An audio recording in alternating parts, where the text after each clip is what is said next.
আসসালামু আলাইকুম এভরিওয়ান, সবাই কেমন আছো? তো আজকে আমি আবারও চলে এসেছি নতুন একটি ভিডিও নিয়ে। অনেক দিন পরে তোমাদের সাথে শেয়ার করব আজকে কাচ্চি বিরিয়ানি। প্রথমেই অনেকগুলো পেঁয়াজ কুচি করে নিয়েছি, এটাকে বেরেস্তা করব।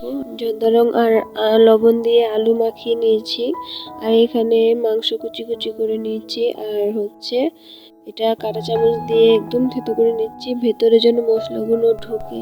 আর এদিকে আমি আলুগুলো ভাজতে বসে পড়েছি। আর হ্যাঁ, সেদিন কিন্তু আমার মামাতো ভাইয়ের বার্থডে ছিল, তো এই উপলক্ষেই সে আমাদের কাচ্চি করে খাওয়াচ্ছে।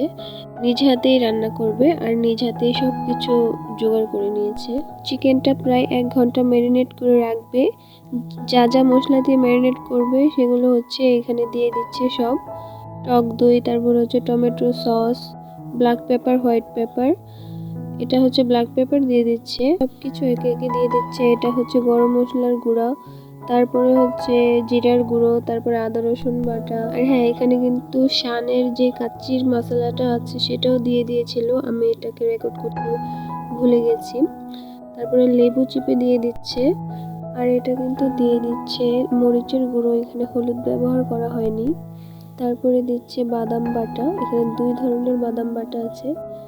তারপরে এখানে সব একসাথে মিক্স করে ফেলবে, আর সামান্য একটু তেল দিয়ে দিবে। আমার একটু ঠান্ডা লেগেছে, যার কারণে আমি ক্লিয়ার ভাবে ভয়েসটা দিতে পারছি না। সবকিছু মিক্স করা হয়ে গেলে এখানে পেঁয়াজের বেরেস্তাগুলো দিয়ে দিচ্ছে, আর বাকি তেলগুলো দিয়ে দিচ্ছে।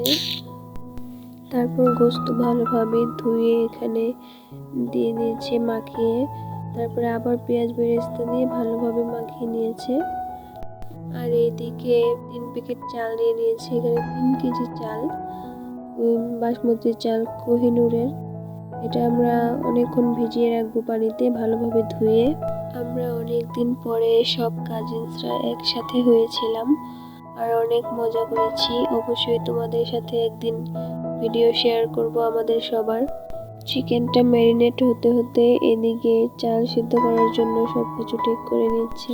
এখন ঘি দিয়ে চিকেনটা কষিয়ে ভালোভাবে রান্না করে নিবে। চিকেনটা আমরা যতক্ষণ ম্যারিনেট করে রাখতে পারবো তত বেশি মজা হবে, মানে তত বেশি টেস্টটা বাড়বে। আমরা তো 1 ঘন্টা ম্যারিনেট করে রেখেছিলাম, তোমরা চাইলে আরো বেশি করতে পারো। এটা রান্না করার সময় আমরা অনেক মানুষ ছিলাম, আমরা সব কাজিনসরা ছিলাম, তারপরে বড়রা তো আছেই। আমরা সবাই মিলে এটা রান্না করেছি, আর এটার টেস্টটা কিন্তু আমি লাস্টে বলবো, এখন বলবো না। তো বন্ধুরা, আমি কিন্তু অনেক দিন পর ভিডিও ছাড়ছি, তোমরা সবাই প্লিজ আমার চ্যানেলটিকে সাবস্ক্রাইব করে দিবে, আর আমার ভিডিওতে একটা করে লাইক করে দিবে আর একটি করে কমেন্ট করে দিবে। তো পাকের ঘরে আমরা হচ্ছে মাংস কষিয়ে নিচ্ছি, আর বাইরে হচ্ছে চুলা ধরিয়েছে, মানে ইট দিয়ে তারপরে চুলা বানিয়েছে, সেখানে আমরা এই কাচ্চিটা রান্না করব। সবার আগে পানিটা ফুটিয়ে নিচ্ছে, আর পানির মধ্যে দিয়ে দিয়েছে গরম মশলা, মানে তেজপাতা, তারপরে এলাচ, লং, দারচিনি, এই সব কিছুই দিয়ে দিয়েছে। ও হ্যাঁ, আরেকটা জিনিস দিয়েছে, সেটা হচ্ছে তোমার শাহি জিরা। এটা না দিলে তো পুরো ঘ্রাণটাই চলে যাবে। এখন এই পানিতে ভিজিয়ে রাখা চালটা সেদ্ধ করে নিবে, খুব ভালোভাবে সেদ্ধ করবে না, মানে আধা সিদ্ধ করে নিবে। আধা সিদ্ধ করার কারণ হচ্ছে এটা পরে আবার দমে দিবে অনেকক্ষণ, তখনই একদম পারফেক্ট ভাবে সেদ্ধ হবে। এখন দিয়ে দিবে লবণ, তোমরা চাইলে এই চালটা দেওয়ার আগেই লবণ দিয়ে নিতে পারো, আমরা চালটা দেওয়ার পরে দিয়ে। তো গাইস, আমি অনেক দুঃখিত, কারণ এখানে অনেক ক্লিপ আমি নিতে ভুলে গেছি, মানে ভিডিও করেছি কিন্তু পাচ্ছি না এখন, যার কারণে তোমাদের সামনে সব কটা তুলে ধরতে পারিনি। চালটা সেদ্ধ হয়ে গেছে, তো এখন এটাকে ঝরা দিবে।